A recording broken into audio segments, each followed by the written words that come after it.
Friends, તમારું સ્વાગત છે મારા કિચનમાં. તો આજે આપણે બનાવીશું કેરીનું તડકા છાયાવાળું અથાણું, જે એકદમ પરફેક્ટ રીતે બનાવીશું. અમુક બાબતોનું ધ્યાન રાખશો તો માર્કેટ કરતાં પણ સરસ એવું અથાણું બનશે. તો રેસીપી એકવાર પૂરેપૂરી જોજો, ને રેસીપી પસંદ આવે તો વિડીયોને લાઈક કરજો, શેર કરજો, અને આવી જ નવી રેસીપીઝ જોવા માટે અને મને સપોર્ટ કરવા માટે મારી ચેનલને સબસ્ક્રાઈબ જરૂરથી કરજો. તો અહીંયા અથાણું બનાવવા માટે મેં અહીંયા 400 ગ્રામ જેટલી રાજાપુરી કેરી છે, એટલે કે એક કેરીનું જ વજન આટલું છે. તો તમે જોઈ શકો છો કે આવી રીતે પહેલાં તો આપણે એની છાલ કાઢવાની છે. તો અહીંયા જે છે કેરીનું વજન ખાસ ધ્યાન રાખવાનું, એટલે કે જેટલા પ્રમાણમાં કેરી હોય એટલા પ્રમાણમાં જ આપણે ખાંડ લેવાની હોય છે. તો આ રીતની એની છાલ કાઢી લેવાની અને મીડિયમ સાઇઝના ટુકડા કરવાના.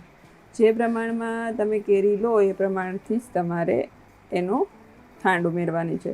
તો આપણે જે છે અહીંયા કેરીની છાલ અને કેરીનો ગોઠલું એનો વજન આપણે બાદ કરી દઈએ તો આપણે 350 ગ્રામ કે 300 ગ્રામ જેટલી જ ખાંડ ઉમેરવાની રહેશે. તો કેરીના ટુકડાનો વજન આપણે ખાસ ધ્યાન રાખવાનો રહેશે, એટલે કે તમે ગોઠલા અને છાલનું વજન બાદ કરી દો અને એ પ્રમાણે ખાંડ ઉમેરવાની હોય. તો આ મેઝરમેન્ટ ખાસ ધ્યાન રાખવાનું. તો અંદાજે તમે પ્લસ માઇનસ કરી શકો, પણ એક વધારે પડતો ફેરફાર ના કરી શકો. તો અહીંયા હળદર અને મીઠું આપણે એને પહેલાં ચડાવવાનું રહેશે. તો 1 ચમચી જેટલી હળદર અને 1.25 ચમચી જેટલી મીઠું અહીંયા એડ કરીશું અને સરસ એવું મિક્સ કરી લઈશું અને 7થી 8 કલાક માટે રવા દઈશું. અને 7થી 8 કલાક થઈ જાય ને એટલે સરસ એવું હળદર મીઠું કેરીની અંદર ભળી જશે અને આવી રીતનું ખાટું પાણી દૂર કરી દેવાનું, એટલે કે છૂટું પડી જશે. તો એને સ્ટોર કરવાનું બીજા અથાણામાં ઉપયોગમાં લઈ શકો. જાણે કે ગરમરનું અથાણું છે અને ગુંદાનું અથાણું છે, કેળા હોય છે, આ બધા અથાણા છે ને કેરીના ખાટા પાણીમાં બનાવો ને તો બહુ જ સરસ એવા બનતા હોય છે. તો એની રેસીપી પણ મેં તમારી સાથે શેર કરી છે, તો એ પણ મારી ચેનલ પર તમને મળી જશે. તો આવી રીતે ટુકડાને 1 થી પોણો કલાક માટે સૂકવવા મૂકી દેવાના, એટલે હલકા ડ્રાય થઈ જાય ને ત્યાં સુધી. ત્યારબાદ મેં કેરીના પ્રમાણમાં 300 થી 350 ગ્રામ જેટલી ખાંડ જે છે અહીંયા મેં ઉમેરી છે. તો આ રીતનું મેઝરમેન્ટ રહેશે. તો જે છાલ અને ગોઠલાનું અંદાજે વજન તમારે અહીંયા બાદ કરવાનું રહેશે. હવે કેરી અને ખાંડને આપણે સરસ એવી મિક્સ કરી લેવાની છે અને એને ઢાંકીને જ્યાં સુધી ખાંડ સરસ એવી ઓગળી ના જાય ત્યાં સુધી આવી રીતે ઘરમાં જ રાખવાની છે. તડકે અત્યારે નથી મૂકવાની. પણ હા, ઘરમાં જે છે ઉનાળાનો સમય છે અને ખાંડવાળી વસ્તુ હોય તો કીડીઓ જલ્દી ચડી જતી હોય છે. તો અહીંયા થોડો ટુકડો મારી પાસે મોટો હતો, તો નાનો ટુકડો હોય તો નાનો બાંધવાનો અને આવી રીતે નીચે પાણીવાળું વાસણ એની ઉપર આ રાખીશું, એટલે કીડીઓ અથાણાને ના ચડે. તો આ રીતનું આપણે ધ્યાન રાખવાનું. તો ખાંડ જે છે એ સરસ ઓગળી ગઈ હતી, એ હું અહીંયા તમને બતાવું કે ખાંડ કઈ રીતની આપણી ઓગળી છે. કેમ કે મેં એને 12 થી 13 કલાક માટે રાખ્યું અને બીજે દિવસે બપોરે એને જોયું તો આ રીતની સરસ એવી ખાંડ આપણી ઓગળી ગઈ છે. અને તમે જોઈ શકો છો ખાંડનું સરસ એવું પાણી થઈ ગયું છે. તો આ રીતનું ચીપચીપું પાણી થઈ ગયું છે. અહીંયા તાર નથી બનતો, પણ આવી ખાલી ચીકણું થયું છે. તો હવે આપણે એને ઢાંકીને 4 થી 5 દિવસ માટે રાખવાનું છે.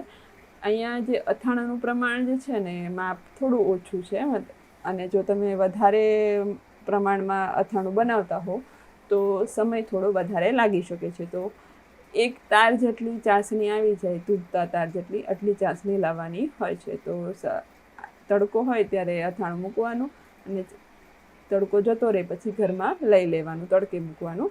હવે અથાણાને આપણે એ પ્રોસેસ થઈ જાય ત્યારબાદ આવી રીતે એનો મસાલો તૈયાર કરવાનો. તો 1/4 કપ જેટલા મેથીના કુરિયા, 1 ટેબલ સ્પૂન જેટલા રાઈના કુરિયા, ત્યારે 4 લવિંગ, 2 નાના તજના ટુકડા અને 1 નાની ચમચી ભરીને વરિયાળી અને 6-7 નંગ મરી. અને ત્યારબાદ આપણે એની અંદર આ મસાલા થઈ જાય એટલે એની અંદર આપણે 1 ચમચી જેટલી, અડધી ચમચી જેટલી હળદર એડ કરી, માત્ર મસાલાના પ્રમાણમાં, કારણ કે આપણે ઓલરેડી કેરી સાથે તો હળદર એડ કરી જ છે.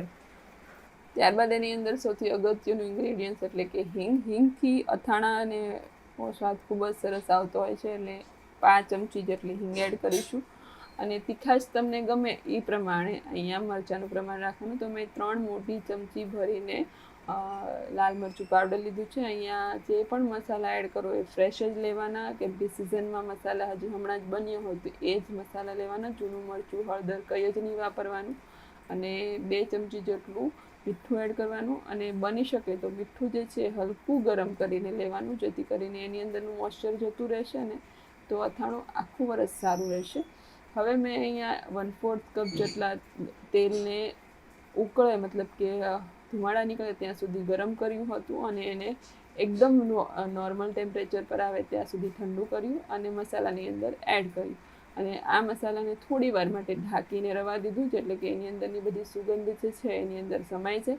અને 10 મિનિટ જેવું રવા દીધા બાદ એને સરસ મિક્સ કરી લીધું.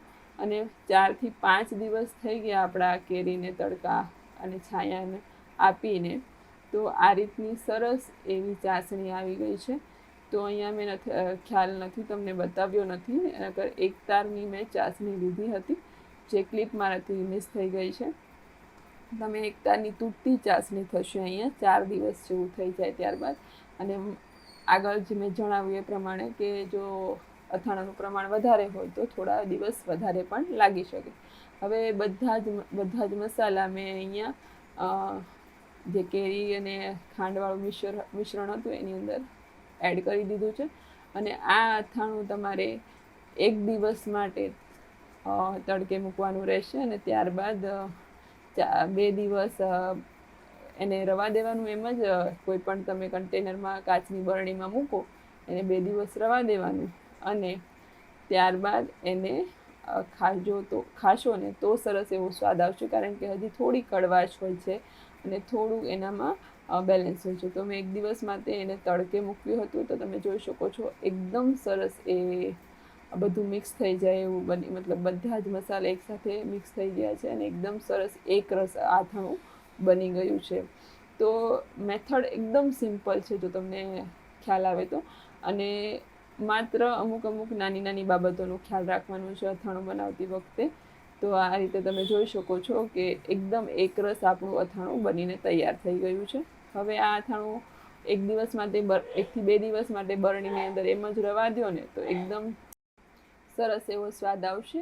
અને જો અત્યારે ડાયરેક્ટ ખાશો તો તમને હલકો એવો કડવો સ્વાદ આવશે. તો અત્યારે પણ ખાઈ શકો, પણ 1-2 દિવસ માટે રવા દઈએ એટલે બધા જ મસાલા એક રસ થઈ જશે અને ત્યારબાદ એનો સ્વાદ પણ ઘણો એવો સારો લાગશે.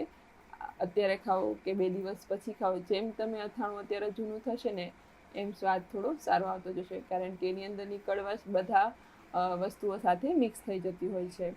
તો આજની આ રેસીપી, આજનો આ વિડીયો તમને કેવો લાગ્યો મને કમેન્ટમાં જણાવજો. અને જો રેસીપી પસંદ આવી હોય તો વિડીયોને લાઇક કરજો, શેર કરજો. અને આવી જ નવી રેસીપીઝ જોવા માટે અને મને સપોર્ટ કરવા માટે મારી ચેનલને સબસ્ક્રાઈબ જરૂરથી કરજો. તો ફરી મળીશું આવી જ નવી રેસીપીઝ સાથે. ત્યાં સુધી બધા આવજો. Thank you so much for watching. Take care.